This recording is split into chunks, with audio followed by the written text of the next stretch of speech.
Obsidian Orbital, thanks for having us. This one goes out to all the commanders out there. It's called Victory. I hope y'all like it. 1, 2, 3, let's kick it.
Well, welcome everybody.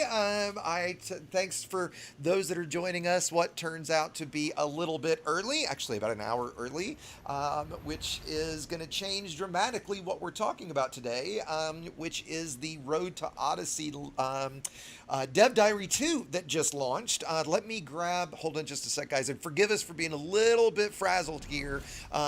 We weren't expecting this to go live. I'll tell the story here in just a moment, but because of this, we are having to rush things together.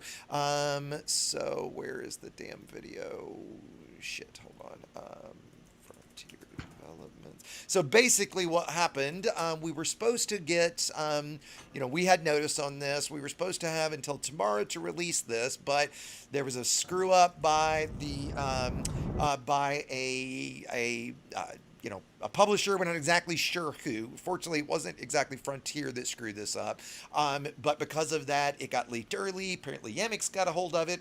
Nothing against Yamix. I probably would have done the same thing if I was him. And he started streaming it, so they were kind of forced into sharing it early. And so Road to Odyssey. So we jumped in early. Dev Diary 2. Let me get you guys all the link, and then the first thing we're going to do here momentarily is play it. Let me first make a couple introductions, and again, a little bit of change. Oh, thanks, Jaffo. You had it. I just pasted it in too. Jaffo beat me to it. Thanks, buddy.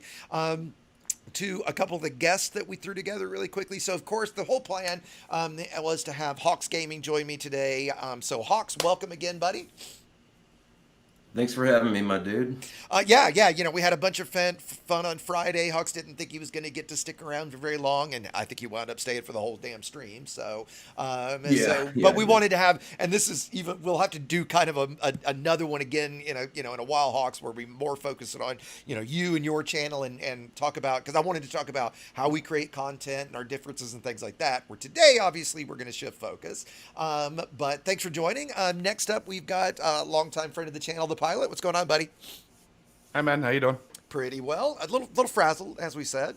And then finally, for the moment, the last guest is new to our channel, or new to my channel at least, and new to, how long have you been, well, actually, first, it's WK Jez. And Jez, how long have you been playing Elite and in the community?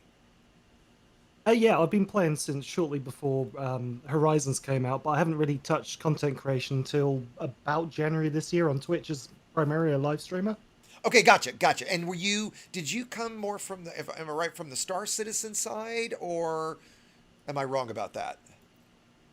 I started off Elite Dangerous, but I've branched out into those other games, yeah. Okay, gotcha. So, well, thanks for joining. And so, I'm just in my alt account. I'm just going to do some jumping. As you're going to see, I'm way out here. I'm heading toward some Bell Mollucks. I've been doing a tour of the galaxy, getting video of random stuff. I really wish I was still back where the lightning clouds are. You'll see that in a video soon. But let me start with, give me just a second here. I'm going to go ahead and play the video that is on the YouTube link. So don't leave the channel and go watch it yet. It's there for afterwards, but just so you guys have the links. So let me get to where it is. Okay, so I'm gonna try to play this. I'm gonna just play it direct, and where is it? And give me a second to make sure you guys are hearing it. Let's throw this over here. I think, you know what, hold on, let me try. You guys just forgive my overlay being on top of it. I'm just going to let it play.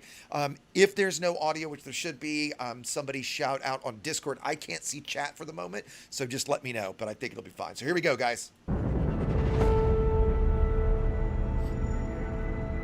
No sound. Yeah, there's sound on stream, I think. So what's really unique about Odyssey in the Elite Dangerous universe is that for the very first time, we're going to allow people to set foot on the planets and in spaceports and explore the world in this new perspective. We've tried to maintain what we felt was a core part of Elite, which is freedom of choice. And we really embraced that with Odyssey and have transposed all of those careers back down onto an on-foot experience. So when you're picking your base suit in Odyssey, you're really picking it based on the career and activities that you want to undertake. Each of the suits has its own strengths and weaknesses. So for instance, there'll be a suit that skews towards exploration, a suit that skews towards combat, and also a suit which you might want to wear if you were to go scavenging, hunting through wrecks to find bits of equipment that might be useful to you. Odyssey will provide players with a clear choice. They're free to take missions, either from mission boards or mission givers, or players can go out and explore. So we allow the player to disembark at outposts, planet ports, spaceports. So all of these are great places to find work and undertake missions, but also now you can go to our new settlements, which are a kind of more Dust Bowl, Wild West towns that you'd find on the edges of civilization. When you find these settlements, I think you'll want to travel into them and see what the lay of the land is, see what options and opportunities they offer, and decide which way you're going to play. With Odyssey, for the first time, we'll have fully modelled and fully animated characters appearing in game, and they will feel part of the universe and extend the narrative that's there. They will be moving through these spaces, you'll be able to interact with them, some of them will speak to you, so we've had to work on getting those performances right. It's a whole new way of exploring the game. You'll hear the settlement, how alive it is. You'll hear announcers, you go into buildings and the soundscape changes. It's the very first time that you're experiencing the sounds of Elite Dangerous, not inside a ship or inside a little vehicle, but inside a body. Meeting people who you can relate to in places is the way you can feel grounded in this quite fantastical universe. And there's going to be a lot of players transferring from the main game who have never experienced this before but will understand how it feels to be in that universe. All of the NPCs that you encounter in Odyssey are all generated as part of the background sim. So if I go to a port or a settlement, the NPCs that I'm going to find there will be affiliated with the faction that owns that settlement. So we're driving some personality into our NPCs via the background sim connection, and I think that's an amazing addition. One of our new features and new characters works for a corporation called Apex Interstellar. Players will be able to book journeys to and from ports within jump range. This gives a way for those players to actually move around the galaxy for a relatively cheap fee and experience gameplay away from the ports themselves. So within the on-foot gameplay, the primary way of earning credits is to actually undertake missions and obviously complete them successfully. But you can also do some slightly more nefarious acts. Maybe you'll go to settlements and steal items and sell them onto the black market. Or you could become an explorer and collect samples from our new organic life. With Odyssey, we've worked really hard to maintain player agency. We want players to have the choice about how they play Elite. If players want to continue in their ship gameplay, absolutely. If they want to engage in on-foot gameplay, perfect. If they want to do both, even better. And that really has always been at the heart of Elite. It's not the game we're telling you how to play, it's the game that you are creating your own story in. We're really looking forward to seeing how our players take that story forward and how they develop it.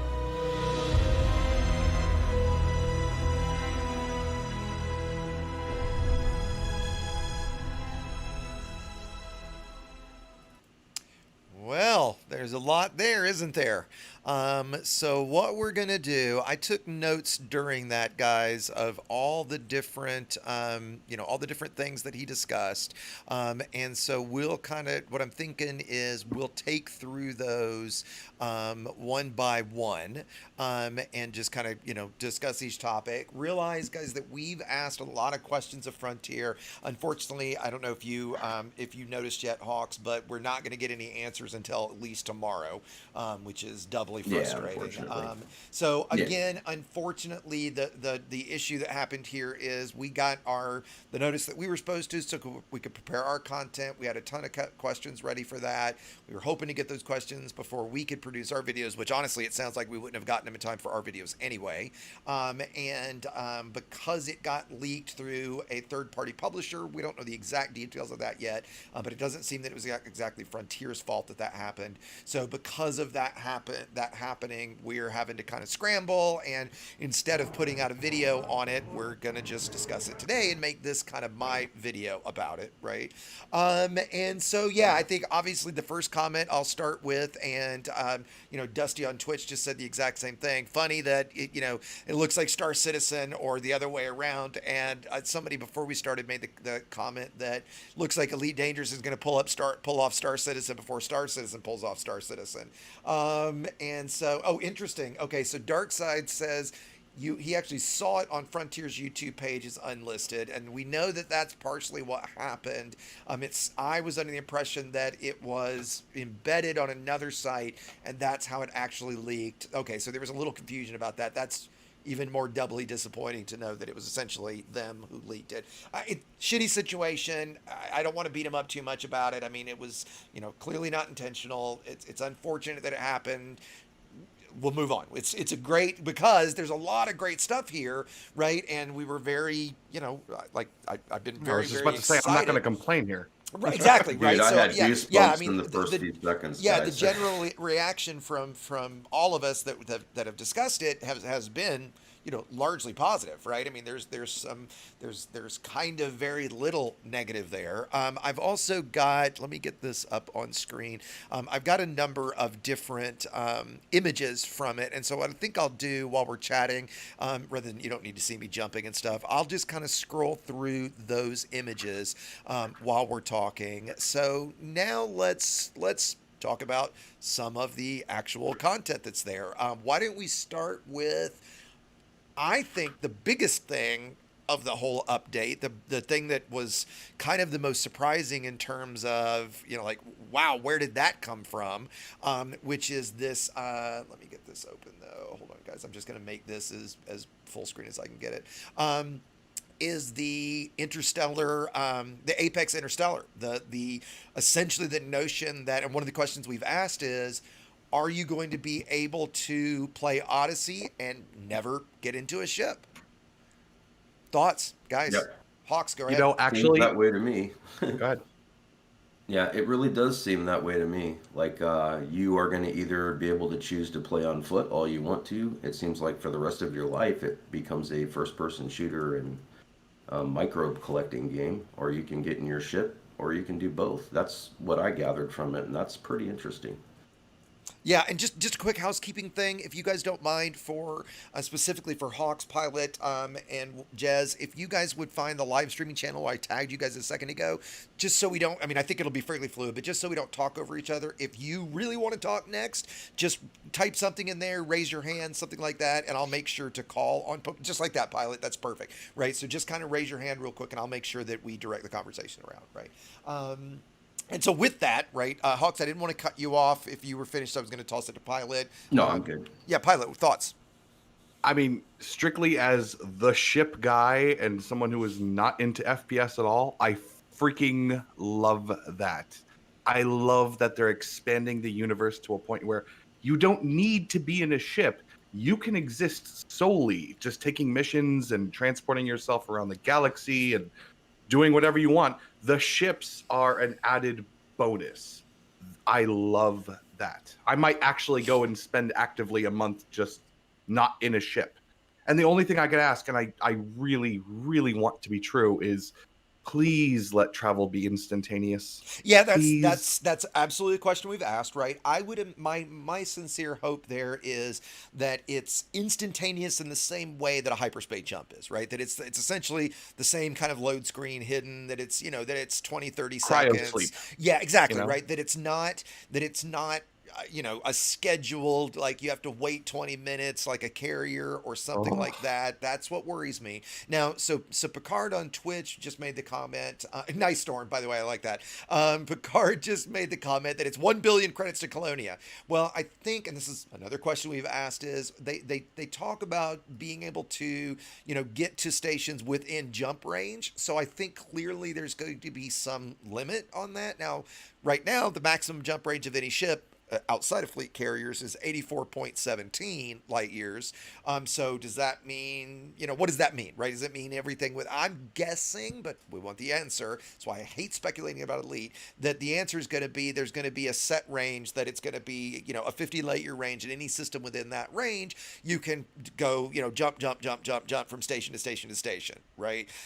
There's obviously a ton of questions that come out about this, right? If done correctly, and there's big question marks on that when we talk about Frontier, but if done correctly, that really could be something fantastic for on foot play, right? I like the notion that you said, Pilot, of having an alt account, for example, that is an only on foot account, right? That, now I think the biggest question there becomes how engaging is the first person shooter, the first person content. We did see, Psychic reminded me, we did see a little bit of that in the first video, the first dev diary, with the little scanner gun, but we haven't yet seen any sort of combat. I'm showing a shot right now of two characters holding rifles.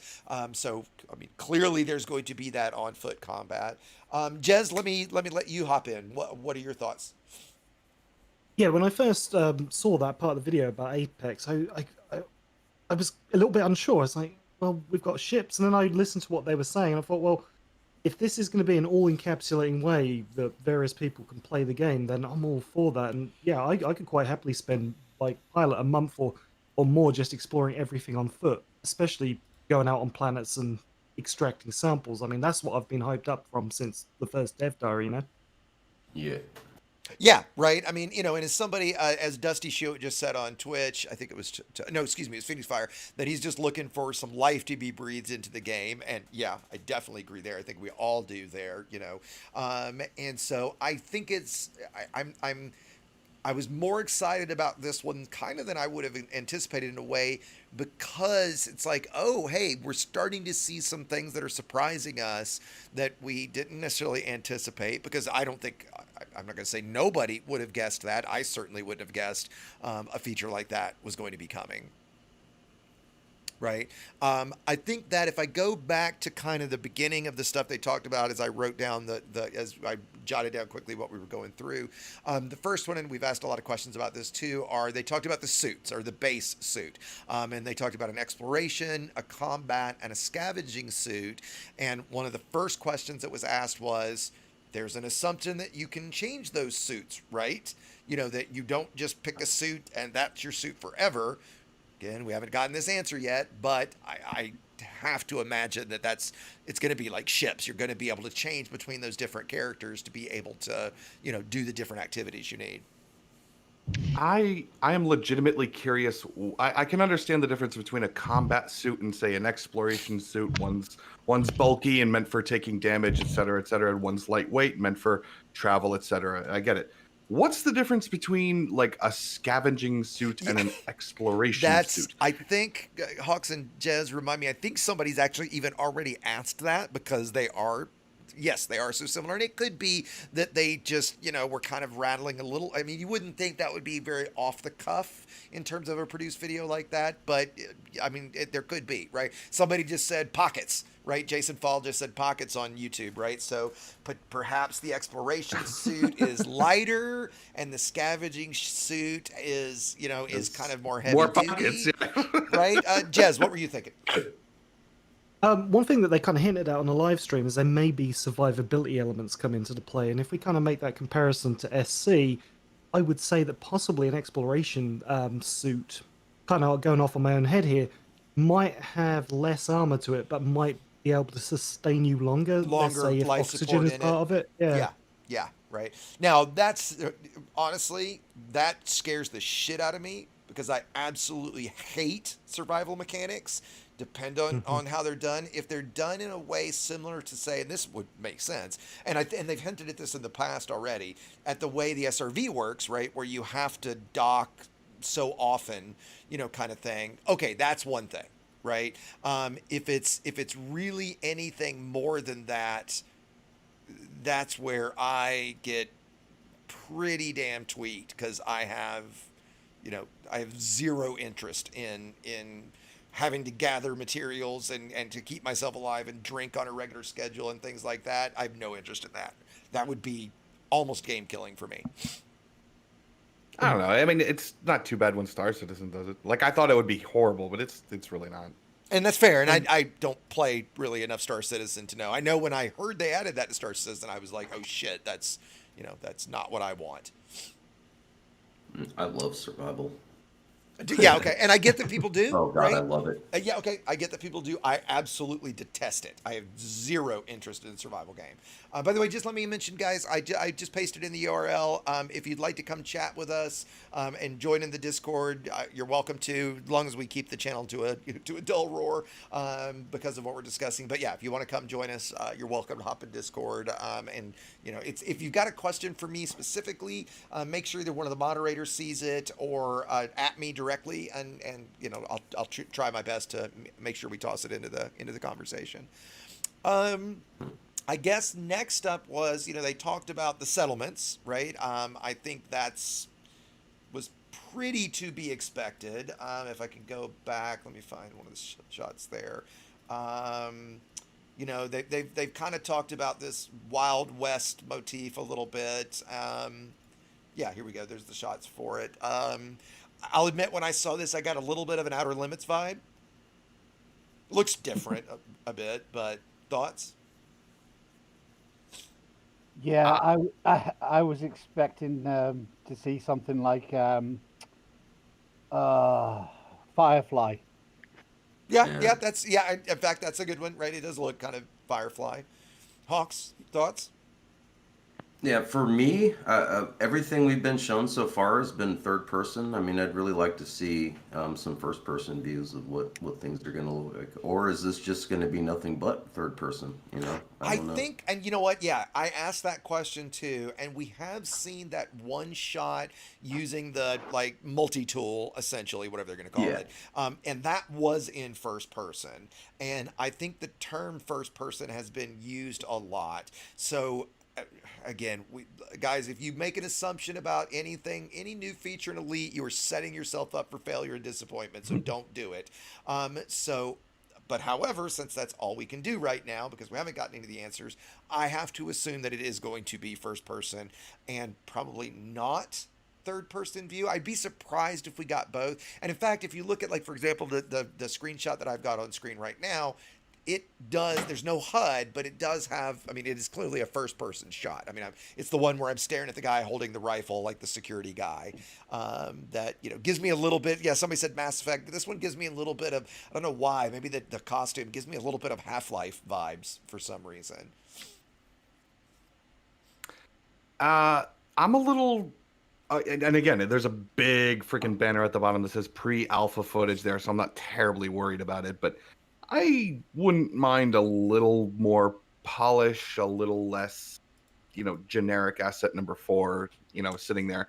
It looks okay enough, and I'll definitely play around with it, et cetera, but, standard building, standard crate, standard light, standard this and that. Like a little bit of a little bit more detail would be great. Yeah, and I think I get what you're saying, right? My strong assumption is that this is more what we're going to get. It's going to be like the current outposts and the different science and combat and all the different stations we have now that are essentially made from a box of Lego parts of say 100 different parts, and then that creates all the different stations. Since everything. No, it can't be because realistically those don't have the high enough textures in order to be run around and I'm saying there'd be new ones. No, I realize that. Yeah, there'll be new textures. Yeah, I didn't mean to imply it's going to be the same ones, right? But my point is, I bet it's going to be looking at this image I'm looking at now, if you can see it, we've got these little smokestacks, we've got a little thing, a building, maybe a generator or something over to the left, and some sort of maybe garage in front of us, and that's those are going to be the new Lego pieces that all snap together procedurally to create all of the different installations and stuff like that, right? Because if you look at the current planetary stuff, everything in Elite right now in that regard is procedural, right? Is there really anything that's not? Even the I guess you could argue the Guardian sites, but those then just get placed procedurally. The Thargoid sites, right? Yeah. But realistically, I would like a smidge more polish, and I think I'm gonna get it I think so because too. yeah, because this is pre-alpha footage. Blah Yeah. blah blah. I get it. Yeah. Yeah. I'm not Well, worried. one of the questions I asked is, if you look at some of these interior shots, like the one I'm showing now, right, it feels like there's a lot of lighting changes, some reflection changes, some engine changes, right? I've asked, is this in engine? Right? Are these, was this screenshot done in a development tool or in Blender or something like that? And this is what it's gonna look like since it's pre-alpha development footage. Well, what exactly does that mean? Right? Because there's a big difference between, a pre-alpha in engine footage and pre-alpha out of engine. Right? Yeah. Hawks, Wheeze, Darjez, thoughts? Yeah, one thing I'm gonna be really butthurt about is if these NPCs act like the NPCs in Star Citizen when they release this, because that's really depressing. You can definitely tell they don't add anything to the game. It's more of a just make it feel more empty type feeling. In the sense that they're basically real. plants. Yeah, they don't do anything really that makes you feel like they have an actual intelligence or an AI to them. They're just ridiculous. So I hope that they can pull this off here at the very least. Yeah, we do like the shot that I'm looking at right now. And the question is, it's showing two of the NPCs that are staring at, a Remlock Pioneer Supplies screen of weapons and such. And so the question is, are these NPCs? Are these characters, right, that we're looking at right now? Are they going to be, like you said, are they going to be just stupid and standing there and dumb stuff? It was cool that they showed, let me find that screenshot. They showed the guy doing the actual animation, right, and recording mocap. Can we talk about the bartender that makes no sense? Yeah, absolutely. Did you say that makes no sense? Yeah, there's why is he wearing a helmet? Why is he wearing a helmet if he's making a drink? It doesn't make sense. There must be bar fights there. I'm trying to find that. Wait, if you're in a fully oxygen-rich environment, but you're going to keep your helmet on. You're like, yeah. Now, in fairness, if you look at that shot, which I'm showing right now, the head and helmet rendering definitely doesn't look complete. And so you wonder if they just use this as an example to show the mocap. Of course, yeah. And they had this model already. I get what you're saying, because yes, that would be obviously really fucking stupid, right? But then, again, the interesting, I think the more interesting part of this, and we don't know who the guy is the man bun. Right, that is in the mocap, and will we get man buns in the game? That'll be interesting to know, right? But you know what's depressing, right? Is that clearly even in the future the mask mandate is still in effect. That is true. That's not even why. It's YouTube we still haven't developed. It looks like he's holding toilet paper. Yeah, we still haven't developed a vaccine, have we? And so, just quickly, let me catch, because there's quite a few more viewers than we had, even 15 minutes or so ago. Guys, and moderators, if you guys feel free to just keep posting in the. Nice. Somebody put COVID 36. Feel free to, Jaffo, if you don't mind, to keep pasting in the URL for the Frontier video. We probably will play that again, maybe here in a little bit, just to catch everybody up. But in short, the new dev diary leaked accidentally, and so we rushed everything. They rushed and got it out. So we decided that we would go ahead and change this stream from just chatting with Hawks about Hawks and his channel and how we produce content, all that kind of stuff, that because now neither of us are going to produce videos on it, this will become essential. All right, Hawks, are you streaming on your channel right now as well? No, bro, I'm just here with you. Okay, you were welcome to if you want. In fact, if you want, if you want to grab a copy of this to put on your, whatever you want to do, I'm happy to do that since you're not getting a video out of it. And Jez, are you streaming on your channel at the same time, Jez? I'm not, so no. Okay, if you want to, you're more than welcome to. I don't care. Totally up to you guys, right? I am like ninja recording your voice though. Okay, perfect. So yeah, maybe if, you know what, Hawks, if you if you did an edited down version, if you decided to, right, that'd be cool too, right?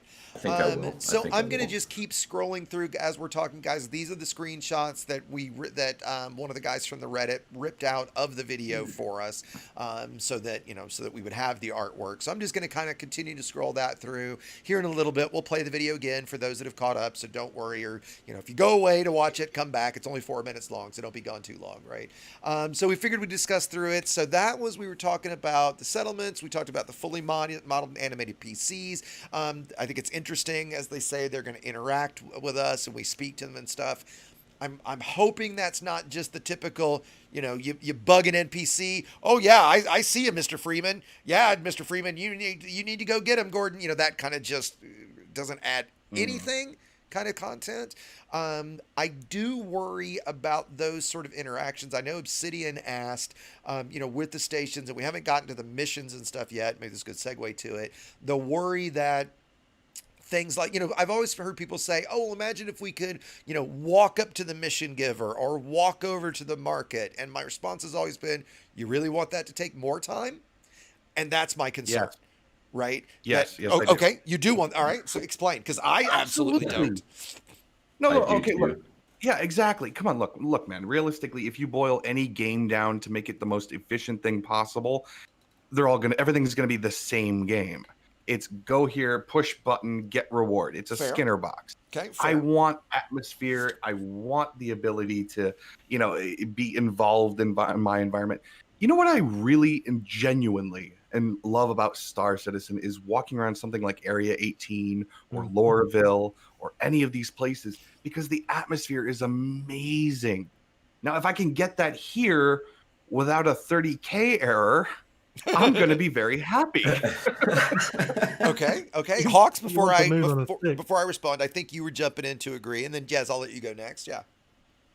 Yeah, well, for me, ever since I was a little kid, I've always dreamed about reaching for the stars, exploring space, all that kind of stuff. So if a game can actually make that more real to me and make it more like it's real life and it's actually happening, I have to go through the process of doing the things. I enjoy that more. So I'm looking forward to that. If Okay. it does take more time, I like it. It doesn't matter. Okay. It's more immersive for me. Okay. It puts me in the moment more, I would say. Jez, what's your thought? I'm kind of echoing what Hawk said there, but I was kind of thinking about this from the perspective of getting out on your feet. And Frontier have gone on quite a drive to be publishing and bringing out new types of games, and I think that this is probably their first steps in on-person modeling. So I reckon what we'll find in Elite Dangerous is we'll probably have our game as a bit of a test bed in some ways for future things. And I wouldn't be surprised, though, if some of that motion capturing, like you said, was with like a stock, placeholder character, Yeah, and I'm sure it is, right? Because they haven't modeled everything out yet, and they wanted to show us something, and that's an easy, quick thing to show, right? So I think let me clarify my take, right? Because I don't mean to poo-poo what you guys are going for, and I completely get what you guys are saying. I guess that I'm seeing it two ways. I'm seeing it as, okay, so yeah, if there is some more immersion, if there is that interactivity, that's cool, right? Like right now I'm looking at like the lounge shot, right? And this genuinely looks pretty, it looks very pretty, right? It looks like a cool thing to explore. And what I worry about though is that after you've done that for 100 hours, now it's just like us watching. Okay, tell me the first time you outfit a ship and the hard points deployed and retracted, you didn't think that was cool as shit. Do you still think it's cool? Or is it really, really annoying? It depends on how much of it is interactable. If I'm walking through a club here, and every one of these people I can walk up to and actually say something, do something, and it matters. It's not just an Oblivion NPC meme. Okay. If it matters, if I can actually do something, it's probably going to take me a couple thousand hours to get bored with it. I mean, you will get bored of it anyway. And that's fair. False question. Well, I mean, no. And yeah, I didn't mean to straw man that, right? So, I mean, like I'm really more talking in that it would be something you get tired of very short term. And I worry, and maybe I don't dream enough, that we would have what you just described, where that truly you can interact. Like, let's say that, for example, again, this shot, there's a bunch of NPCs in this shot. Let's assume these are all NPCs, right? If, as you said, every one of them would give you a mission, or every one of them would let you hire them to take them on an exploration trip, or ask you to go get something for them, or do something independently. Yeah, okay. I'm on board with that, right? I wouldn't have a problem with that. What I fear, and I feel like is more likely, and maybe I've got my cynical hat on, is that they're going to be the just, oh yeah, what can I do for you? But they don't do anything, right? They're just completely just plants essentially. So you just, after you've gone and talked to them a couple times and you've seen what they all say, now it is just a barrier. It is just watching the outfitting screen, the deploying and the retracting of hard points, because I guarantee you I've spent literally days of my life watching those animations, right? And so that's, but see, here's the thing is now you can walk into the starport, take out your gun, and go, remember, no Imperials. Well, that's an interesting point too, right? Well, no, I'm kidding. I'm kidding. No. But would you be able to do that? Like right now, we push a system into lockdown state by murdering system authority, right? Could you do the same thing? Could you walk in this room and just start murdering everybody? That's a great question. He did actually mention that. He said that you could walk in and basically steal something from the starport and go sell it on the black market. These are neat little gameplay loops that seem to be branching off the main one, which is what I've been asking for literally years. We all have. Yeah, exactly. And that looks like a step in the right direction. Oh, I agree. And I'm legitimately excited for it. Yeah, and I'm not, and to be clear, right, I'm not really trying to be salty about this or negative about it. Like I think these have lots of potential, right? I think, to me, what I'm hoping for is, I like the way Star Citizen has approached it, where you can bring up the Moby Glass and access missions and stuff, right there from your wrist. And as I understand it, I'm no expert in Star Citizen, so somebody correct me if I'm wrong about this. And that you don't have to necessarily go to a mission giver. Is that true? False statement? Well, there is no mission giver per se. There's just the Moby Glass. Yeah. Right. Okay. Yeah. Now, what I worry about, and this was to Ant's question that he asked in the group, when we're talking about the size of the stations, right, and how far are we going to be walking to be able to go do something, right? So, like, one of the things that's frustrated the shit out of me as Star Citizen, and you guys, maybe it's Lorville I'm at, the big giant planetary city that has the tram. Right? I'm in that city, and every time I spawn in my bunk, it's literally like 10 minutes before I can get to my ship and actually do something. That's what I worry about. It's actually about a 4-minute, 30-second walk. Okay. I totally hear you. Fair enough, right? That 4 minutes and 30 seconds, then, forgive me for exaggerating a little bit, it's really going to add up quickly. And that's what I worry about. Well, look, and by the way, I do apologize. I was wrong. There are specialized story mission givers, like in Star Citizen, somewhere like Grimhex. It's not important. But the point being is, I hate the walk from my Area 18 apartment all the way over to Spaceport to grab my ship to go down to the dock, and I have to remember which dock number it is to go there to get into the ship. I get it. I totally understand that. But on the flip side, this is why I go live in Port Olisar. It's 30 seconds. But at the same time, I greatly appreciate the visuals while I'm doing it. I am upset that it takes me a while, but at the same time, I love walking through the hologram rain as I'm going through the ArcCorp Plaza. I love being on the tram and watching the buildings go by and the giant holographic lady wave to me as I'm going by, and a very Blade Runner-ish. I appreciate these things. The reason that it's frustrating to me is because I'll make it to the port, start to take off, and then crash. The game crashes, and I have to do it again 10 seconds later when I respawn. If I didn't have to do that, if I could be gone for days at a clip, or just what it's supposed to happen is I'm supposed to be able to link to my bed and then spawn in my bed, it wouldn't be an issue. It really wouldn't. Okay. Yeah, sure. Jez, you had some comments to share? Yeah, one of the questions I asked in the FDev was, if they're going to do this, I think what would be sensible, and hopefully they'll have an answer for it, is if they add a different layer of mission getting on foot, like a different system for what you've got in your cockpit, because we're not going to be able to, we're not going to see Horizons, or the base game as it will be, players alienated from missions. So unless they're going to have limited access to space stations as well, I'm hoping to see that there's more enhanced rewards, or more effort, more reward for the effort we'll put in to actually get off, and maybe unique missions from those stations. Sure. Or on foot, rather. Yeah, right. And yeah, I think my primary concern, back to kind of everybody's point, I think the good thing everybody's suggested is that there are things to do while walking around. I've said so many times how kind of anti space legs I am because walking is not gameplay, right? Like that's why I personally don't give two rats asses about walking around my ship. I could care less. I've done it. I've stood up in VR and looked around my ship and stuff. And it was cool. A couple minutes. First time I did it in most of the ships. And then after that, I could care less. It's walking and looking at stuff isn't gameplay. To the point specifically Pilot made about being able to walk up, or we talked about kind of each individual one, responding in different ways and all being, interactive, like something just popped in my head. Imagine there's for power play, right? Let's imagine you have to go find the power play contact and they're wearing a specific power play contact suit or something like that, right? Well, to me that sounds cool and horrible, because it sounds cool in that, okay, there's that unique NPC, you go search them out, or maybe they're a pirate or something like that, right, that you have to go find, but now I've got to go find them. Where the hell is it? I just want to get this done aspect of it. There's that balance there that I worry about. I think you touch on it. Like, a lot of us have gotten into this concept with Elite Dangerous is we want to get there and get it done as fast as we can. And if they do it right and make it worth it, like from a gameplay perspective, I'm okay with slowing down a bit, to be honest with you. But I know that that's not going to be a universal view.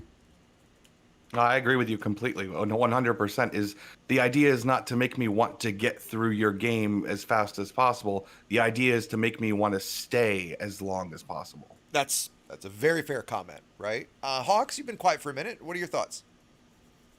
Definitely for me, immersion's going to keep me involved. As everyone can notice, I dropped out of playing and making Star Citizen videos for like 3 months almost. And that was just because of all my hopes and dreams for the future of Elite Dangerous. I got that instant gratification from Star Citizen. Like I could run to my ship and go kill somebody if I want to, rob somebody if I want to, go out and mine if I want to. But I can always get out of my ship and run around, and that's something I really, really hoped and wanted for Elite Dangerous, and I got that, and it sucked me in. Ended up losing $2,000 worth of monetization just because I didn't put out videos for a month because of how much it sucked me in and how bad I was like, dude, if this was an Elite, oh my God, dude. I hope it's going to be awesome. I just hope they can do it right. Yeah, I and I hope it's not a requirement too. Like they like if you don't want two space legs, then by all means you don't need the space legs. You don't have to run around and do all those things. You can still just stay in your ship. And that's something I like about Elite. I like Honey Badger games. The do what you want, when you want, however you want. And that's what I love about it. So as long as they don't force you into having to choose and making you do it, then as long as they do it right. That's all I gotta say. Agreed. Just quickly, housekeeping thing. Pilot, will you DM me real quick this short URL? Just put it in that text channel, if you don't mind, to your channel, just so I can share your channel in the chat. Yeah, sure. Actually, I have a more of a housekeeping question too. Yeah. How much money did you lose per month? Dude, that month, $2,000, man. From not making a video and just all my organic reach from my other videos. So I mean, okay, you and me are going to have a conversation about how to make more money because I need money. Yeah, well, let's take that off. Knows. Let's take that offline. And, okay, so sorry guys, somebody said the link for the stream. Okay, let me just do it a different way. There's the community poll. I tried to do it with a short URL. Sorry about that, guys. I didn't want to have to paste in the big giant URL, but there you go. So that's the poll that I just put up on the community tab on the channel. I'm just curious, just your thoughts on it. I kind of did a 1 through 5 like I normally do. Okay, thank you, Pilot. I thought that's what I forgot it had the Federation in the title, so thank you. Oh, no worries. Okay. I forgot the point I was going to try to make. I'm still blinded by money. Stay on subject. It was brutal. No, realistically, I like what this looks like for the moment, and I said to it, I said last Dev Diary, I said, they said we're not going to be walking around ship interiors, we're not going to be doing this, and that's the end of the update. I said, what the hell? This is nothing but like bad news, and everyone's like, oh yay, they gave us a dev update. I'm like, yeah, but it's all bad news. Like, Right, can right. you Yeah. not give us something? You know, like, why are we celebrating? And this is objectively all good as far as I'm concerned. And I said I'd praise yeah. it if it happened, and here Yeah, it is. I mean, I'm with you. I've got concerns, but there's nothing that I see in it that makes me facepalm and just like, oh, dude, no, what are you guys thinking, right? Like, there really isn't. So why don't we do this? Since we've got, like, you know, a lot of folks that have joined since we started, I'm gonna play the Dev Diary video again. It's only 4 minutes long.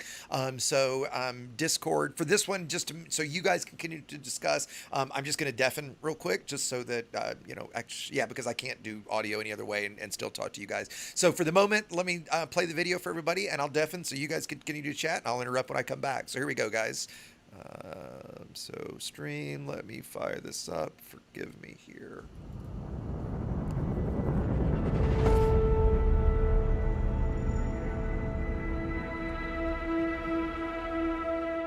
So what's really unique about Odyssey in the Elite Dangerous universe is that for the very first time we're going to allow people to set foot on the planets and in spaceports and explore the world in this new perspective.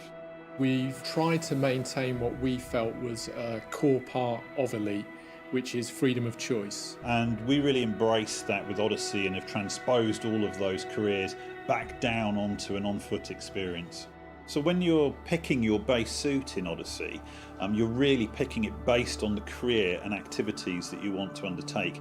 Each of the suits has its own strengths and weaknesses. So for instance, there'll be a suit that skews towards exploration, a suit that skews towards combat, and also a suit which you might want to wear if you were to go scavenging, hunting through wrecks to find bits of equipment that might be useful to you. Odyssey will provide players with a clear choice. They're free to take missions, either from mission boards or mission givers, or players can go out and explore. So we allow the player to disembark at outposts, planet ports, spaceports. So all of these are great places to find work and undertake missions, but also now you can go to our new settlements, which are a kind of more Dust Bowl, Wild West towns that you'd find on the edges of civilization. When you find these settlements, I think you'll want to travel into them and see what the lay of the land is, see what options and opportunities they offer, and decide which way you're going to play. With Odyssey, for the first time, we'll have fully modelled and fully animated characters appearing in game, and they will feel part of the universe and extend the narrative that's there.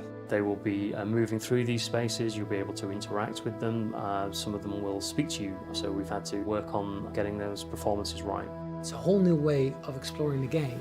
You'll hear the settlement, how alive it is. You'll hear announcers, you go into buildings and the soundscape changes. It's the very first time that you're experiencing the sound of Elite Dangerous, not inside a ship or inside a little vehicle, but inside a body. Meeting people who you can relate to in places is the way you can feel grounded in this quite fantastical universe. And there's going to be a lot of players transferring from the main game who have never experienced this before but will understand how it feels to be in that universe. All of the NPCs that you encounter in Odyssey are all generated as part of the background sim. So if I go to a port or a settlement, the NPCs that I'm going to find there will be affiliated with the faction that owns that settlement.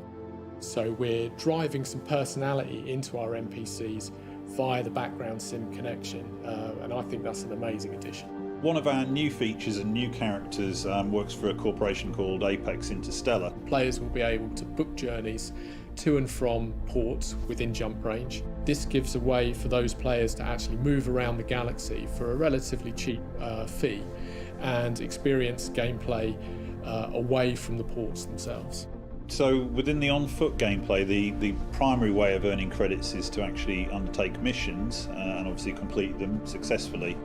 But you can also do some slightly more nefarious acts. Maybe you'll go to settlements and steal items and sell them onto the black market. Or you could become an explorer and collect samples from our new organic life. With Odyssey, we've worked really hard to maintain player agency. We want players to have the choice about how they play Elite. If players want to continue in their ship gameplay, absolutely. If they want to engage in on-foot gameplay, perfect. If they want to do both, even better. And that really has always been at the heart of Elite. It's not the game we're telling you how to play it, it's the game that you are creating your own story in. We're really looking forward to seeing how our players take that story forward and how they develop it. Okay, guys, give me just a second while I get back in Discord. And Discord, I'm back. So hold on just a quick sec, guys. I had your mics muted. I'm going to take it live again. So let me, as I return back in, introduce a guest who snuck in a minute ago. And apparently I didn't see him, but I do now. The great and powerful Yamix has joined us. How are you, buddy? Booyah, bitches! The angry pigeon. So the sodium has arrived, ladies and gentlemen. So what? What nonsense! I spew not of this sodium you speak of. I spew that only truths. Yes. So what are your thoughts, my friend? Since you haven't gotten to chime in on our little discussion here yet, why don't you give us kind of your overview thoughts, and we'll get back into stuff. Just give me a topic. I'll give you couple of ideas. Well, I think the next... why does the bartender have a helmet? Bar fight. He's preparing for a stressful day at the job. Worried about a bar fight, right? Going in and out, many times. Yeah, by the way, your channel is youtube.com/theyamix, right? Yeah. On YouTube okay. It is the Yamix. Yes. Just wanted to share that with everybody, just quickly. Not that I'm sure everybody knows the channel already, but you just need to find my name. 6 letters, not hard to find. Exactly, right. Exactly. So I guess the main. So I know what I'd love you to chime in on. What we were just mainly debating, which was the notion of my fear that there's going to be a lot of walking around to get to things that's going to be I waste of time. Yeah. Okay, so let me jump off that right away. You don't need Sure. your extra. No, yeah, go right ahead. Right, right in the game design perspective, right, you would basically have to force a couple of things onto your players, which they on a paper wouldn't agree, yet on the real life would unconsciously recognize as good. Mostly it's done with the little details here and there, and so on and so forth. And you see the necessity to walk through, let's say, your ship to get outside, or from your bunk bed to the ship. That could at least serve multiple things. As a matter of fact, a lot of you actually did touch on it, and that was the immersive aspect. You see, that forces the player, or at least the observer, to go through that stages and steps to get to that ship.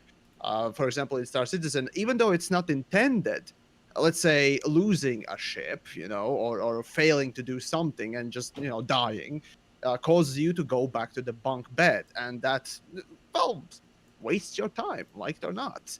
And on the other hand, you keep in mind that you better do it perfectly, otherwise you can instantly get back and there's no penalty for it, right? That could serve a penalty, that could serve a reason, to expose the player to the latest news unknowingly, like, having the news comms go on every time you go back to the bunk bed, and so on and so forth, ensuring that the player has that information, at least semi-consciously or unconsciously, being delivered. And so there could be many reasons to have that necessity to walk there. And it is indeed part of this thing called immersion! I think we were all waiting for that. Yeah, I was actually regretting you wasn't here earlier for the immersion joke. Yeah, exactly. Right. I got a question for X, actually. Yeah. Just quickly, housekeeping, Yamix. If you want to raise your hand, I just tagged you in the live stream channel. So if we're in the middle of something, if you kind of like we used to. Yeah, kind of like we used to. So yeah, Pilot, what you got? All right, so you're a champion of this philosophy that the VR is the best way to play Elite. I am. You champion because VR is the best way to play Elite, because you feel like you are in your ship, not that you are the ship. And I can only see walking around in ship interiors as everybody else without the luxury goggles to be able to experience the same concept. Sure. That you are that you are not just the ship, but you are inside of it. Absolutely. So yeah. Sorry, let me not cut you off. Go right ahead. No, please finish. No, I mean, realistically, I don't believe it's just aesthetic. And I know that's the common argument of people who are saying, I don't really care about ship interiors. I don't think it's just aesthetic. It not only does it force you to get a sense of scale. By the way, I don't know if you've ever walked around like a carrack in Star Citizen. Oh my god! yeah. I've walked around My the God. five, Own two the big giant, the big giant yacht thing. Yeah. Whatever Well, no, that that's the thing's 890 called. jump. That's Yep, the yes, 890 yeah, jump. But yeah. So that's the um, biggest thing I've walked around in, and it was incredible, right? Like, Yeah, I mean, no, it's yeah. And so, amazing. so let me clarify then. So well, hold on. I'm going to tack onto that real Please, quick. please, go ahead. Is that the ability to branch off to independent gameplay loops from that environment that you've created is immeasurable. The idea of having a science bay so that I can scan the planet all I want. I can scan the plant on the planet all I want with my wrist laser, or the gun thing, the one that looks like a hand prosthetic device, and get some amount of information from it, and therefore imaginary points and tokens. Or I can pick it up, bring it back to the ship, take it to my science bay, and get twice as many because I put in the effort and because I'm actually have a more of a involved process to it. The idea that that you could run around and repair your ship as it's being fought. You could have crew members running around repairing it. Tactical people. You could actually have multi-crew people doing something instead of just sitting there.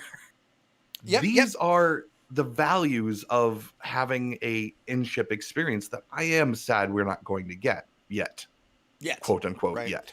So yeah, but I am sad about it. So okay, so so a couple things. Let me clarify what I mean and respond to the bulk of what you just said, right? So the notion that just looking around the ship is not something I care about. To clarify is, sure, that'd be cool. From an immersion standpoint, completely get it, right? It is cool in Star Citizen. It does give you agency over your ship. It does make it feel, and your comparison of kind of where VR makes it feel like you're in the ship, and this would do much of the same is spot on. I don't disagree at all, okay? Where I right now feel like is depending on where the developer time is or where the resources are, there are other things that are much higher on my list than that. And honestly, you just nailed them because you just suggested a bunch of things that are gameplay, right? So I think getting up and walking around my ship, I don't give a shit about. Getting up and walking to a science bay or getting up and going to, like, potentially during combat, having a multi-crew player go run and literally have to repair something, that's gameplay. Awesome. I absolutely 100% for that. That would be cool as shit, right? So everything you just proposed is great. Outside of that, if it's more the just get up out of your seat, walk to a hatch, the hatch opens or an elevator opens and it takes me down out of my ship and that's all, that I have no interest in, right? That to me feels like a waste of time, right? Because again, it's not adding anything other than some immersion, right? And I will admit, I myself get trapped a lot in kind of my own jam, which is doing everything as quickly and efficiently as I possibly can. And that's generally around the things that I don't really enjoy doing, so I can then get to what I enjoy doing.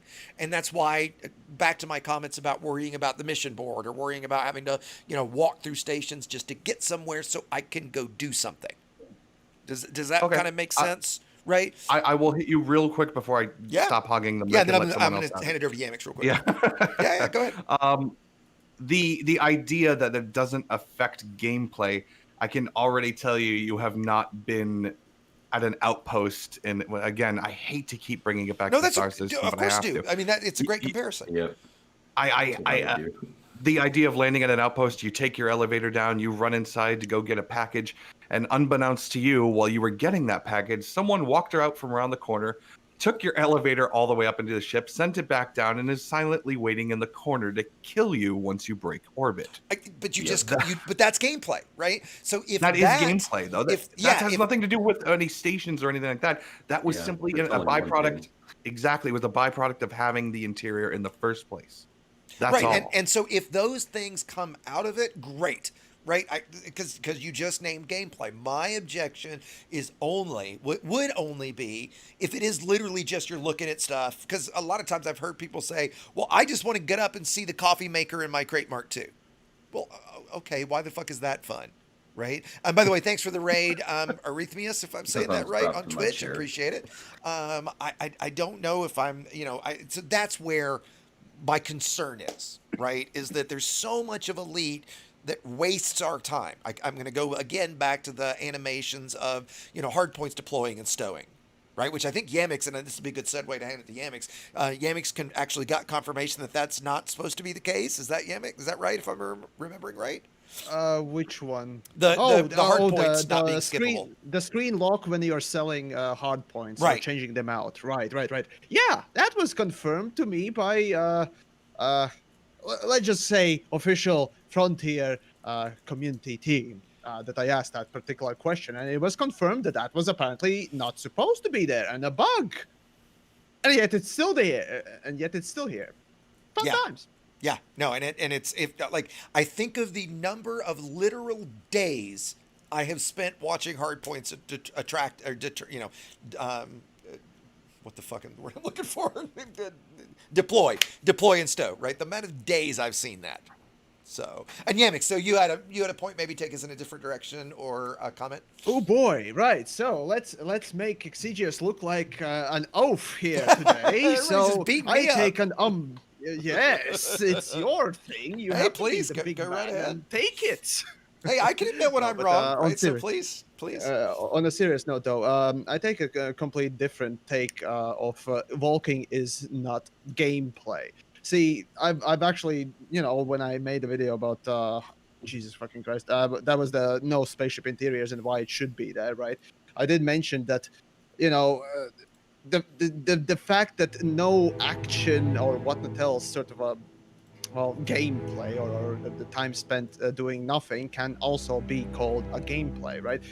The visuals can be part of the gameplay. It's just not the active version. I don't remember how exactly I phrased it, but it was something along those lines. That the visuals are part of it, not only just the functional. There we go. I do separate the gameplay, give or take, in two camps. The active or the functional one and the non-functional one.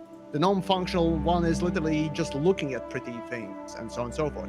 And that is what you're seemingly dismissing so easily, is just that, Volking is not, gameplay. Well, I defer on that one. You see, I find that necessity to walk from the bunk bed or wherever else to get into your ship as a portion of creating that, again, immersion and whatnot else. And it's just, it creates that atmosphere that is so often overlooked from many games. The visuals also are so often overlooked. Even such a simple little detail as ambient occlusion is also immersion creating, or even sometimes even gameplay creating, or at least improving it.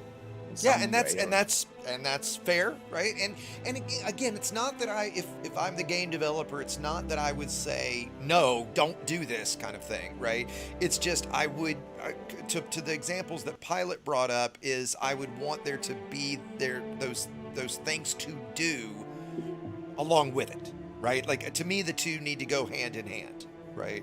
And let me, that's because what it usually does. And that's fair, but I think where I worry, notice it. That's why it's so under notice, or English very hard. Not so well noticed because, again, it's so constant. It changes the atmosphere, and whatever. You didn't notice it, but your brain did. Yeah, basically, there you go. You need to play one of the atmospheric style games. Alien Isolation is a great one. Fucking Stalker series, that is a perfect atmosphere game. Right? These things craft the world, and yet the gameplay, realistically speaking, is minimal. Especially in the Alien Isolation. And yet it's so gripping. Hawks, why don't you chime in? And Jez, I'm going to let you go next. Hawks, what are your thoughts on this? You've been a little quiet. All right, mainly because I don't know about how to do the hand raising thing. Sorry, it's my first time. Oh, that's here. okay. All you have to do in the live stream channel, penis. just type that. Just type in peanut, type whatever you want. Just say raise his hand, whatever it is, and I'll get you in. Same thing for you, Jazz, if you guys are curious. But yeah, go right ahead, Hawks. All right, so like I said before, I lost a ton of money because I got sucked into freaking Star Citizen for like 2 months. But The main reason why it sucked me in so hard, like I said before, was because it was all my hopes and dreams for Elite. Like, Elite has a honey badger mentality of you kind of can do what you want. Star Citizen takes that to the freaking extreme. Like, I got so sucked in my first day, it was ridiculous. And I hung with a group of people, and we did exactly what we wanted when we wanted, which was really, really exciting. Now, the other thing to touch on what Pilot said, like, when you go and you land your ship or you go to run in and get into your ship, like, you have to be paranoid at all times because people are around and they will do stuff to you, like he explained. They will hijack your ship and kill you. Things like that. You always have to be worried about when you're landing, getting off your ship, getting on your ship. And for me, that's like, the fear is immersive for me, and I live off that fear, so I love it. And I hope that something like that happens for Elite Dangerous if you do get to transition. Well, not right away because we can't do that, but someday in the future, I hope that that's a possibility. Hijacking somebody or being afraid of being hijacked, that's important to me. And the only way that's going to happen is if you can run through your freaking ship. Someday I think Elite might actually outdo Star Citizen before Star Citizen can become Star Citizen. So I'm kind of hopeful. And it excites me, like greatly excites me. I can't wait to test this and play this, man. Like, seriously, I'm freaking out about it. I can't wait. I'm going to break my legs, break my neck testing these freaking space legs, man. I just can't wait to see what it's all about. Sure. Jez, what are your thoughts? I think with kind of liking Star Citizen as well, like getting out and feeling small is what really drew me into that game. I didn't actually care so much for the space piloting part of it, but the walking around bit really said something to me because that is how Elite Dangerous first started. You felt small and kind of overwhelmed with things. And even though it's such a huge galaxy, now that we've got ready, we're readily able to get a hold of materials and credits. We can get in big ships relatively quick with few hours of gameplay. We haven't had that feeling of feeling small for a while. So whilst I would like to see ship interiors somewhere down the future, I'm quite happy for more hands-on gameplay to creep into the game and make us feel small, and then have that stuff filtered in a little bit later as kind of, a little bit of extra set dressing, if you will. Sure.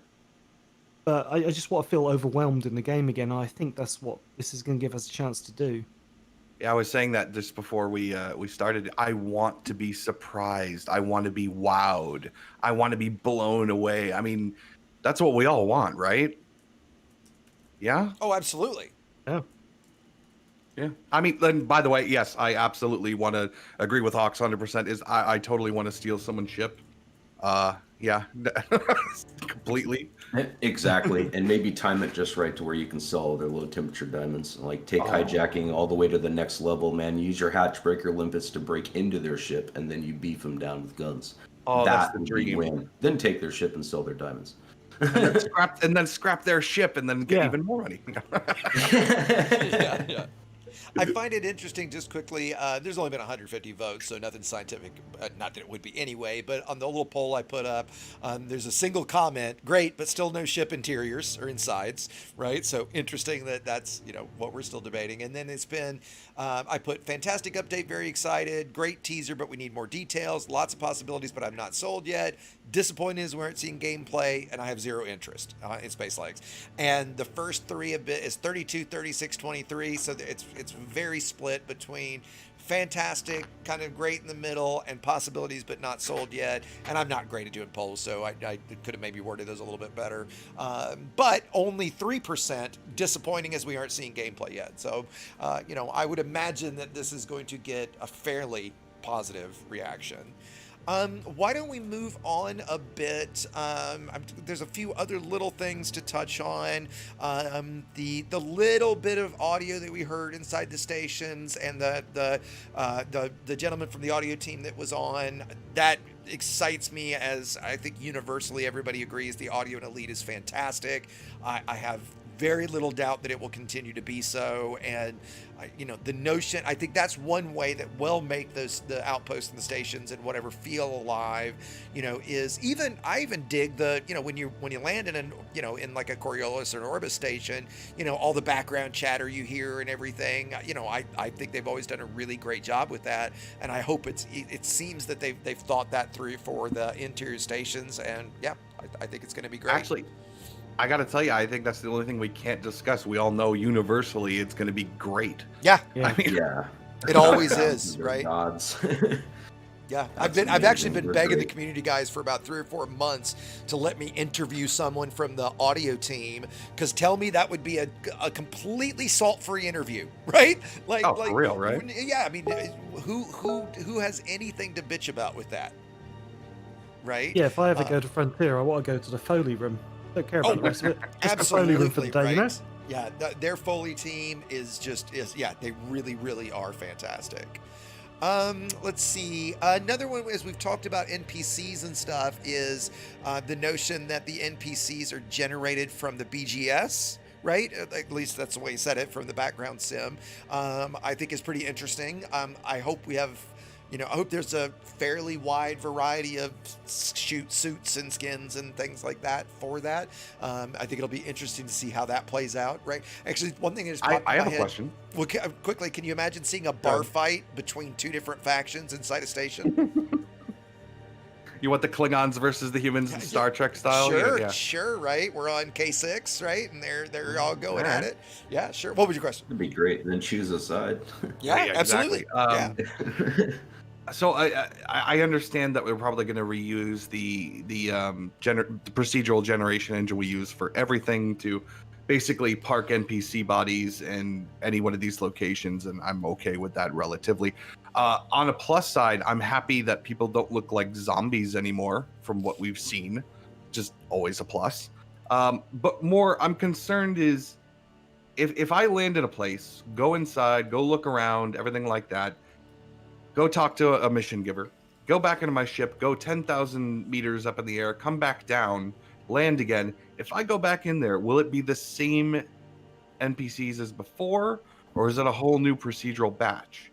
Because they're going to be generated from seed anyway, but I mean, are they going to be locked once someone actually visits it, so everyone sees the same characters, or is it just going to be, bam, new crop every time? And well, you know what I mean? Yeah, I do know what you mean. In fact, I'm trying to think right now in game, do they stay the same? Because I don't ever pay that much of attention, right? Like if you go to a station, now.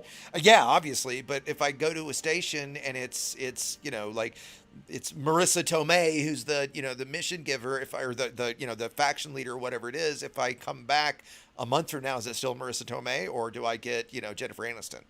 Boy, wouldn't that be exactly? Nice? Yeah, that's okay. Somebody's saying on stream right now they stay the same. I would think so. I would think, like most things, that once they've been generated, right, they stay, right.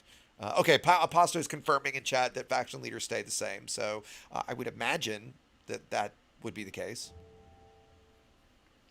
I actually have to say on the video, this BGS thing is probably the one that I was feeling about the most. Okay.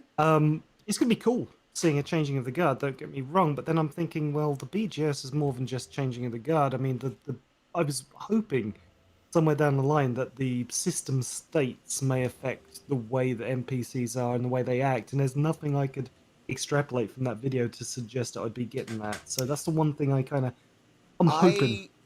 More so than expecting. I'm with you. I hope that it's just because we haven't seen that yet. Because, back to what we were talking about before, imagine a system goes into civil unrest. So, now that would spawn pirate activity beacons. Well, would that mean that at bases in that system, you'd have a lot of pirates hanging out, right? Or you'd have, I would take from that impression. I don't know if we asked that in the RTO Discord, but we should.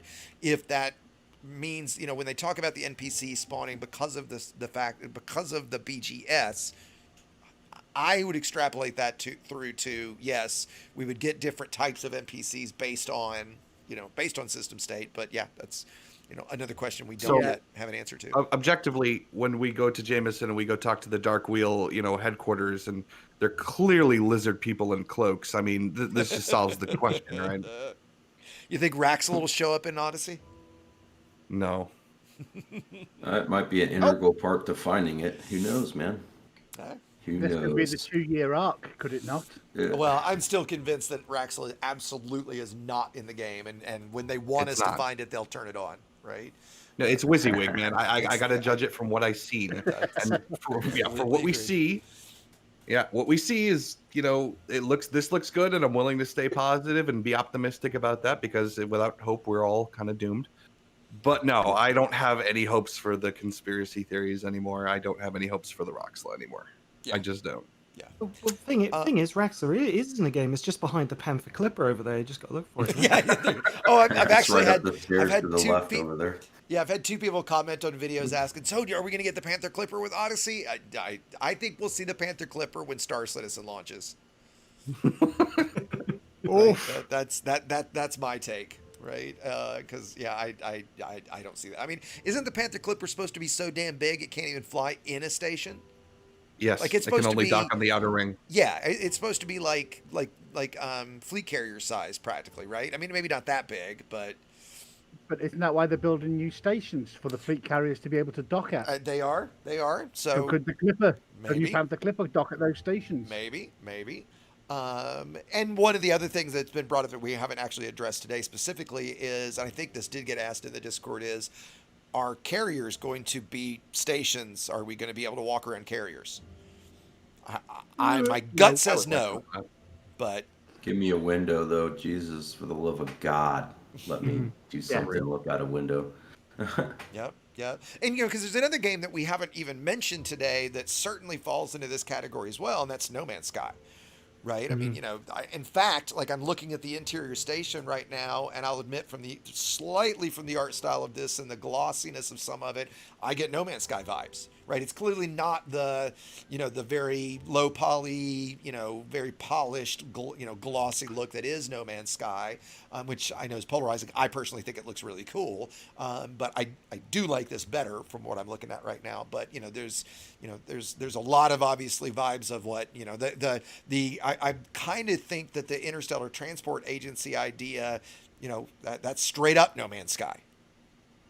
All right. Does Star Citizen have anything like that?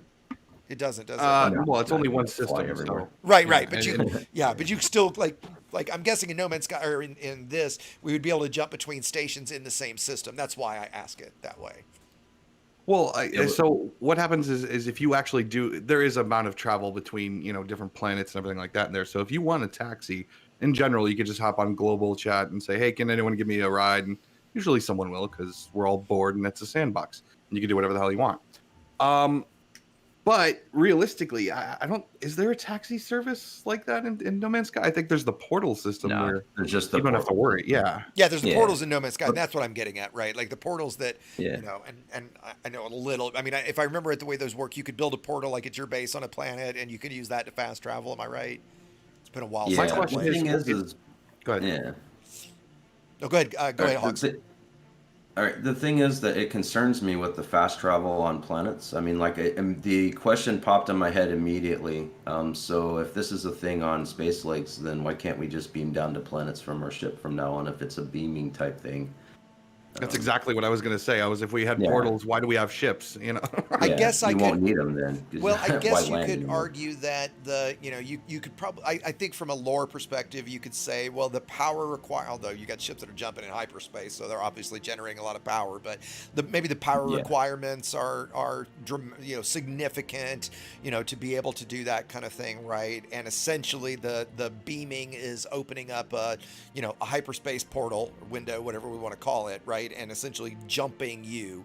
We're going to see how they handle it, right? Are they going to put us in a little capsule and that capsule jumps? Or is it going to be literally Star Trek? We just step into something, it beams us.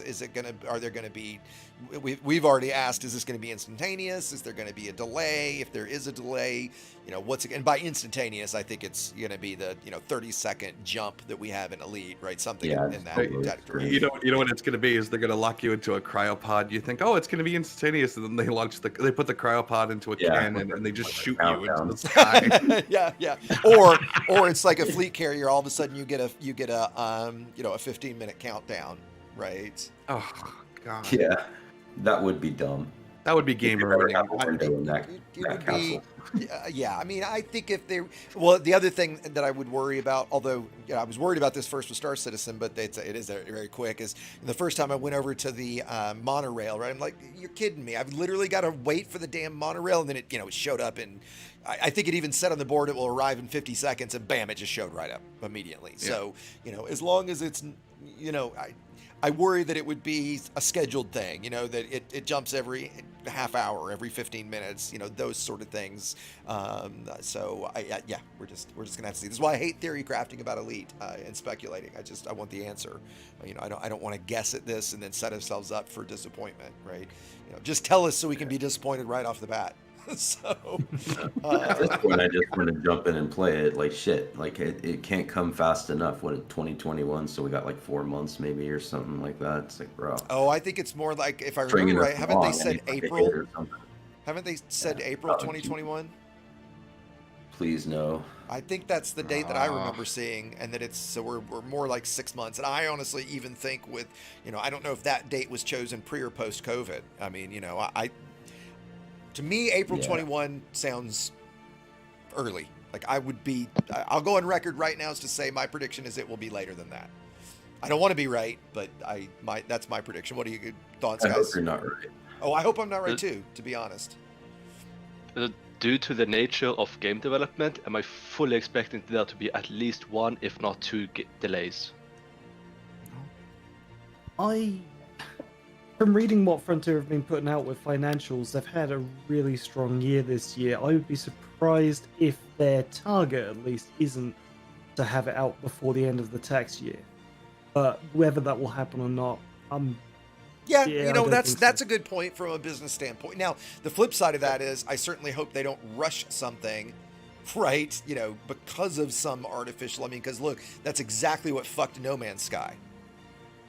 Right, Sony put this artificial, right? You've got to get this out kind of thing. I mean, I think it's clear now, looking back on the fact that No Man's Sky was, its launch was so screwed, even though it was, it was such a great, it has turned out. But the thing is that ended up paying off better in the long run, and I think that's kind of the model that Star Citizen goes for. Is that, look, it's not finished. It's obviously broken and terrible right now, but you could still play it if you want to.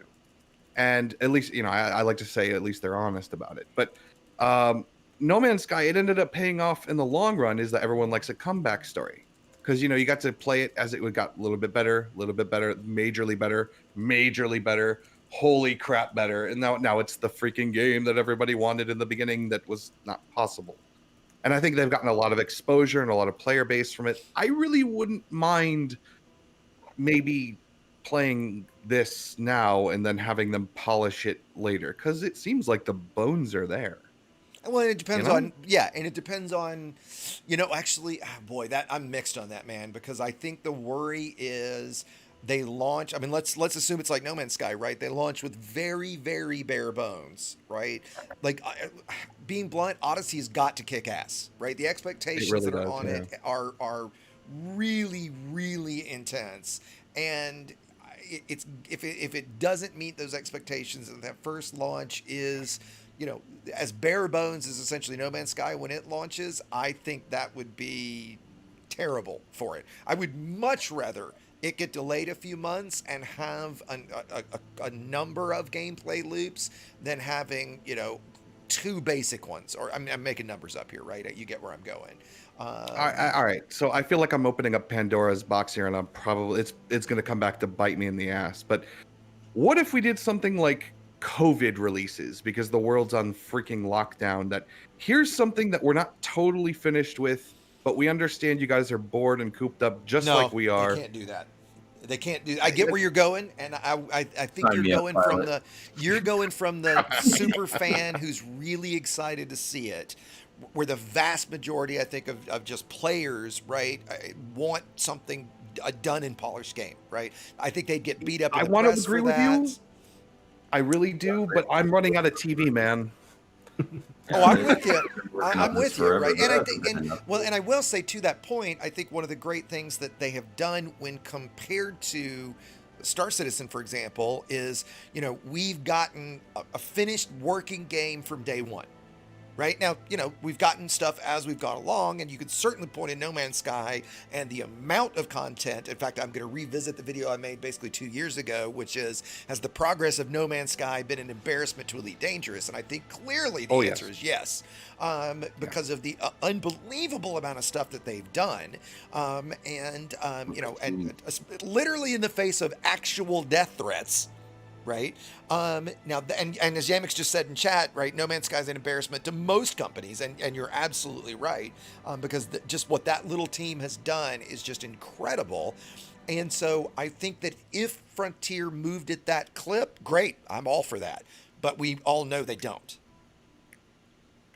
Why not? I think. Sorry, go ahead. No, go ahead, Jason. No, go ahead, yes. No, please go ahead. So I think we need to be overwhelmed from the get-go. I'm kind of with Exigeous on this one. I 100% agree. Yep. Yeah. Yep. It's, I think for we me, need that first to be, holy shit. Are you guys, wow. Are you, why, this is, that's what we need to have, that kind of response. Yeah. Yeah, I mean, look, part of me agrees with you. Like I said, I want to be wowed. We all want to be wowed. I get it. But at the same time, this is also the time in the season of humanity to say, all right, let's all cut each other a little bit of freaking slack and just kind of roll with it best we can. Well, and that's where I'm willing to cut them slack on the release date. Absolutely. That's where my slack comes in. I would rather cut them slack on that and say, look, give it to us when it's ready. Give it to us when it's done. Right? I'm willing to give them slack on the other end. I'm willing to give them slack on the other end to say, hey, look, they turn around and say, hey, look, we know you guys are starving for content. Here's what we got. Please don't judge it too harshly. This is where we're going to polish it and make it better. Well, hopefully with your feedback. And then boom. And then I want to get Yamix's take because he's been uncharacteristically quiet. Roger on YouTube just said what I'm thinking. Did we buy a game or a beta to test, right? So much of the gaming industry these days is, release and then, exactly. And then, I mean, look, the Avengers game that came out arguably I didn't play it, but pretty damn broken. And the first patch had 1,000 bug fixes in it. Right? Like it's this nature of, just get something out as quick as we can. Right. And then if you're that first player, go Yamix. It's called delivering MVP, the minimum viable product, which is disgusting attitude, though depends on what company we're talking about. Because let's say minimum viable product for CD Projekt Red is not the same as for, let's say, Frontier or No Man's Sky or Hello Games, others. So yeah, but there is a trend in gaming, especially in the AAAs, to just pump out a fucking minimum viable product, a live service garbage that they claim will eventually, get good or make better. Anthem. Sorry, I had COVID. Definitely have that. Sorry, where was I? Yes, so the minimum viable product is especially as well with Star Citizen and so on and so forth. But see, that's my argument. We're already there. We already are doing that under the guise of, the released final product is always different across studios anyway. And yes, it's unfortunate. We should all just go back to wanting games as they come out and blah, blah, blah, blah, blah. I totally agree with you. Totally get it. But we're not there anymore. We can't live in the past. We could just kind of deal with what we got. And I'm saying it might not be perfect, and it might be somewhat regrettably evil, but there are billions of COVID beta testers out there. Yes, it's good for them, it's good for us, and if you don't want to play it till it's done, I totally get it.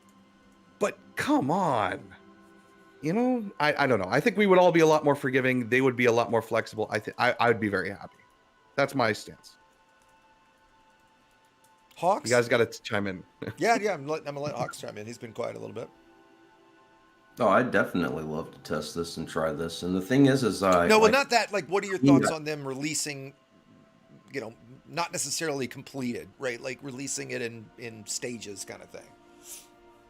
Well, the thing is I generally don't theory craft and concern myself with what might possibly maybe I'm more of a guy that likes to experience something and then give my input on it for people. Sure. So I don't generally like I mean, like, I haven't been strapped in my chair like you guys have for near as long, only almost 2 years, but I'm ready to have that feeling that I'm not the ship and I'm an actual dude, mostly. But I'm not going to like concern myself with they might possibly maybe put out an incomplete update.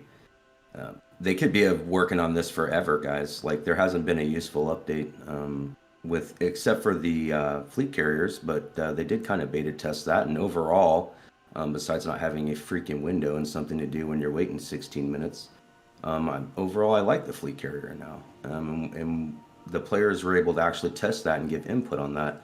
And I'd kind of like to see that happen for maybe Odyssey. You know, it'd be awesome.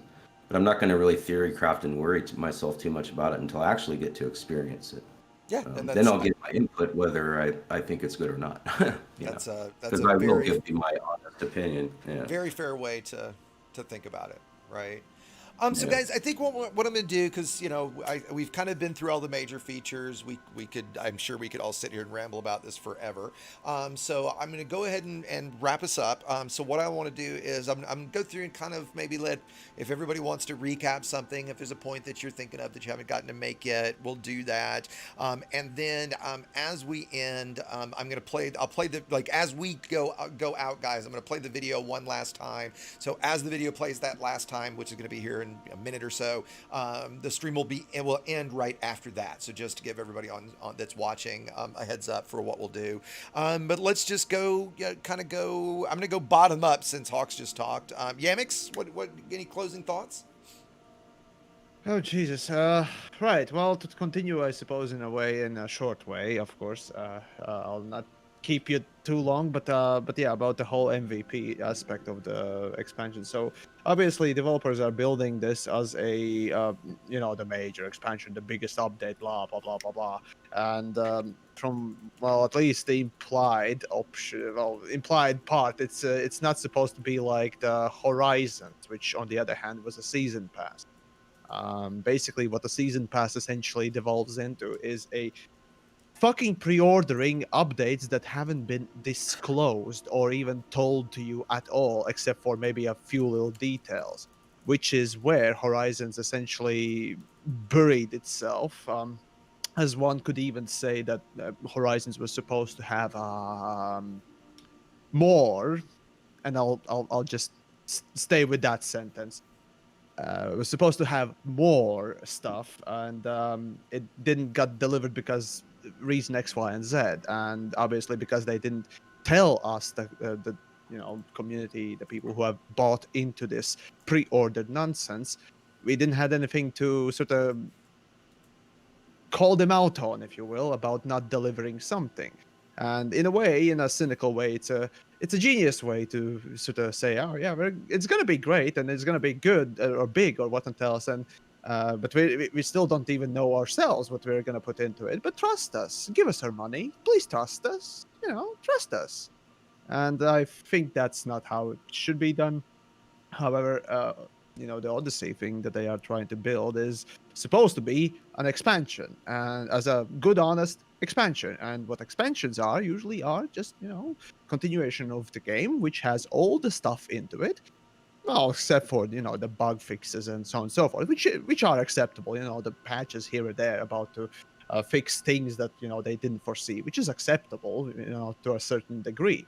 But all the stuff, all the necessary things should be there for the value that they put it on the market. If they are pulling out another fucking, we're gonna develop, the next big thing to make it a full price thing for months ahead of this stuff, months later, they can go fuck themselves, because I'm really fucking sick of this pre-ordered nonsense, and just no, okay, no. If they're pulling this shit again of just, we're not gonna tell you what's in this thing, but trust us with your money, no. Honest work for, honest pay, as they say. There you go. Yeah. Communist.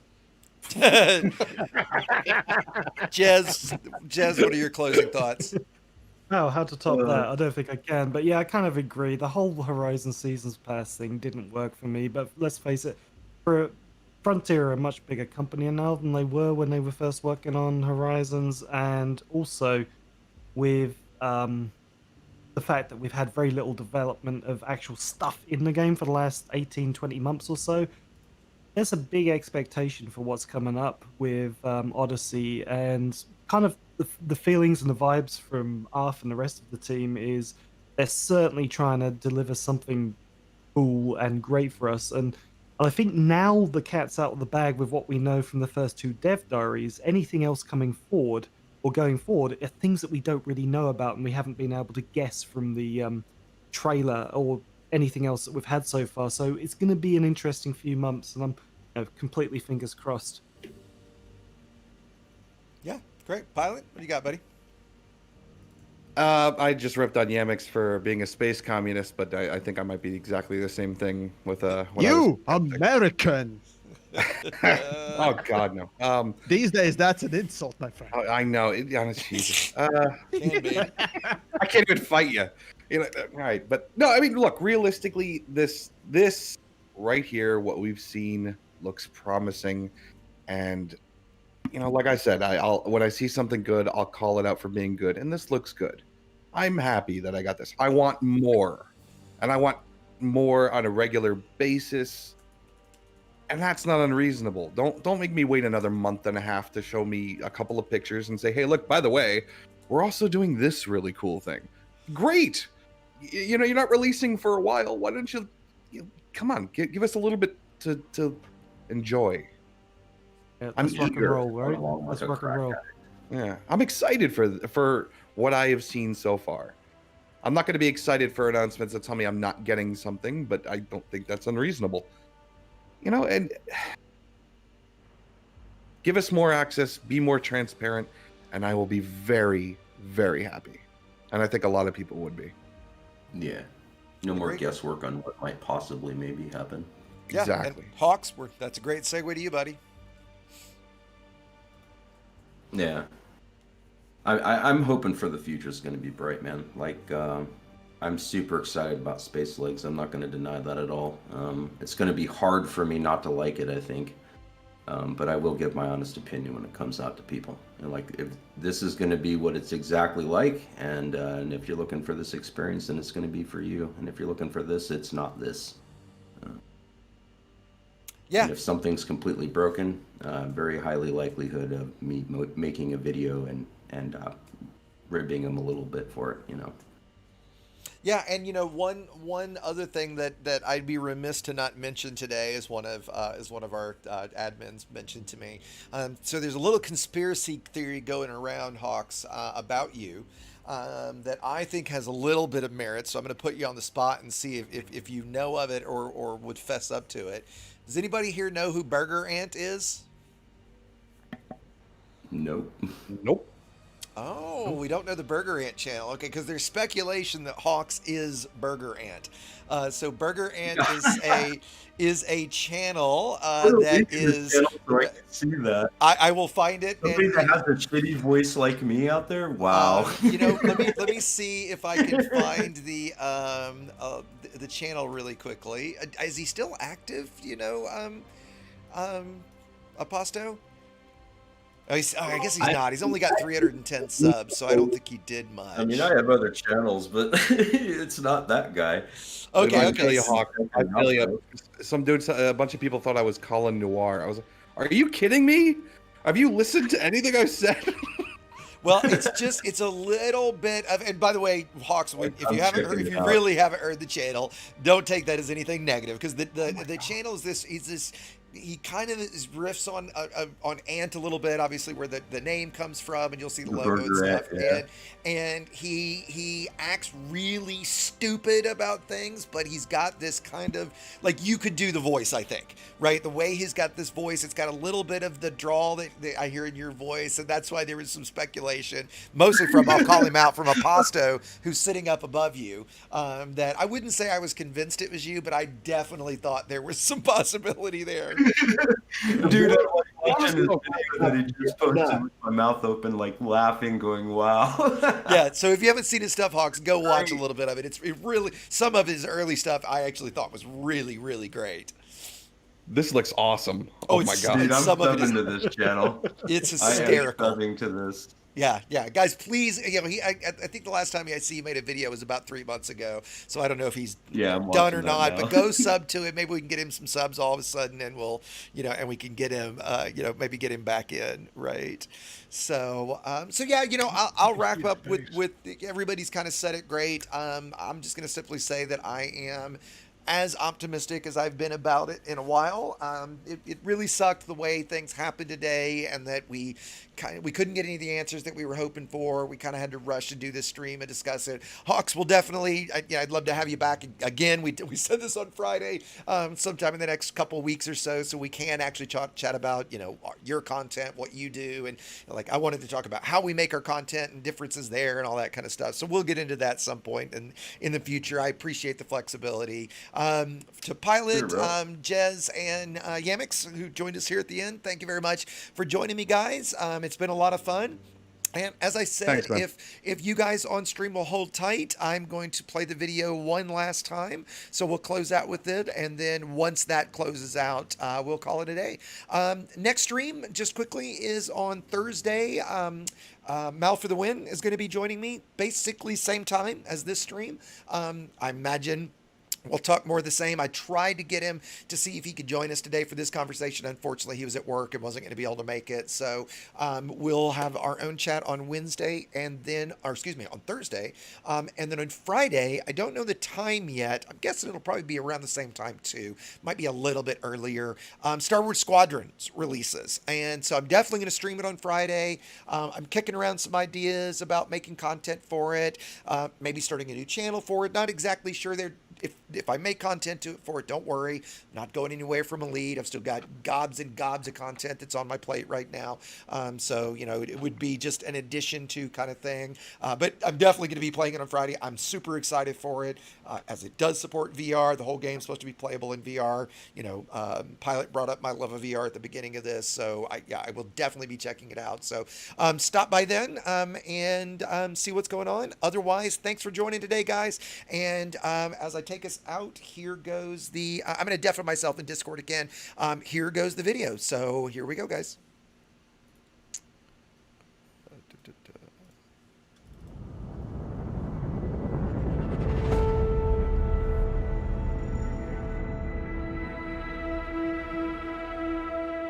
So what's really unique about Odyssey in the Elite Dangerous universe is that for the very first time we're going to allow people to set foot on the planets and in spaceports and explore the world in this new perspective. We've tried to maintain what we felt was a core part of Elite, which is freedom of choice. And we really embraced that with Odyssey and have transposed all of those careers back down onto an on-foot experience. So when you're picking your base suit in Odyssey, you're really picking it based on the career and activities that you want to undertake. Each of the suits has its own strengths and weaknesses. So for instance, there'll be a suit that skews towards exploration, a suit that skews towards combat, and also a suit which you might want to wear if you were to go scavenging, hunting through wrecks to find bits of equipment that might be useful to you. Odyssey will provide players with a clear choice. They're free to take missions, either from mission boards or mission givers, or players can go out and explore. So we allow the player to disembark at outposts, planet ports, spaceports. So all of these are great places to find work and undertake missions, but also now you can go to our new settlements, which are a kind of more Dust Bowl, Wild West towns that you'd find on the edges of civilization. When you find these settlements, I think you'll want to travel into them and see what the lay of the land is, see what options and opportunities they offer, and decide which way you're going to play. With Odyssey, for the first time, we'll have fully modelled and fully animated characters appearing in game, and they will feel part of the universe and extend the narrative that's there. They will be moving through these spaces, you'll be able to interact with them, some of them will speak to you, so we've had to work on getting those performances right. It's a whole new way of exploring the game. You'll hear the settlement, how alive it is. You'll hear announcers, you go into buildings and the soundscape changes. It's the very first time that you're experiencing the sound of Elite Dangerous, not inside a ship or inside a little vehicle, but inside a body. Meeting people who you can relate to in places is the way you can feel grounded in this quite fantastical universe. And there's going to be a lot of players transferring from the main game who have never experienced this before, but will understand how it feels to be in that universe. All of the NPCs that you encounter in Odyssey are all generated as part of the background sim. So if I go to a port or a settlement, the NPCs that I'm going to find there will be affiliated with the faction that owns that settlement. So we're driving some personality into our NPCs via the background sim connection, and I think that's an amazing addition.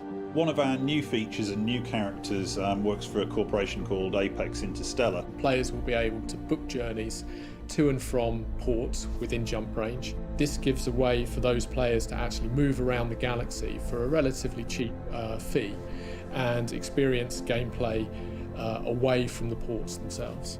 So within the on-foot gameplay, the primary way of earning credits is to actually undertake missions and obviously complete them successfully.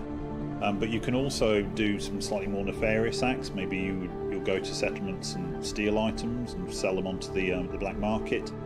Or you could become an explorer and collect samples from our new organic life. With Odyssey, we've worked really hard to maintain player agency. We want players to have the choice about how they play Elite. If players want to continue in their ship gameplay, absolutely. If they want to engage in on-foot gameplay, perfect. If they want to do both, even better. And that really has always been at the heart of Elite. It's not the game we're telling you how to play, it's the game that you are creating your own story in. We're really looking forward to seeing how our players take that story forward and how they develop it.